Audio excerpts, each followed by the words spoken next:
En 2024, les mariages en Chine ont chuté à 6,1 millions, sur le niveau le plus bas depuis le début des enregistrements en 1986, un revers pour les efforts du gouvernement visant à investir la crise démographique qui menace la deuxième plus grande économie du monde.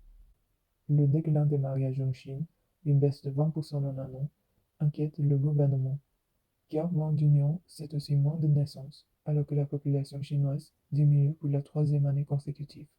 Cette chute pose un défi économique majeur. Une main-d'œuvre en baisse, une pression accrue sur les retraites et un ralentissement potentiel de la croissance. Avec un taux de chômage des jeunes à 15,7%, beaucoup préfèrent se concentrer sur le bien-être plutôt que de fonder une famille, jugeant le mariage trop coûteux. La diminution de la main-d'œuvre peut ralentir les ambitions économiques de la Chine et accroître le fardeau des jeunes générations pour soutenir une population vieillissante. Face à ces crises, Pékin tente d'encourager le mariage et la natalité. Une loi facilitant l'enregistrement des unions, mais compliquant le divorce a suscité une vague de critiques en ligne.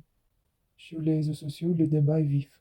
Certains dénoncent des conditions économiques trop précaires pour s'engager, d'autres revendiquent le choix d'une vie célibataire, jugée moins stressante. Le géant asiatique comptait 1408 milliards d'habitants fin 2024, contre 1410 milliards un an auparavant. Cette tendance est un sérieux problème pour un pays qui s'est longtemps appuyé sur son abondante main-d'œuvre pour assurer sa croissance. Si la tendance se poursuivait, la Chine pourrait faire face à un vieillissement accéléré de sa population et un affaiblissement durable de son économie.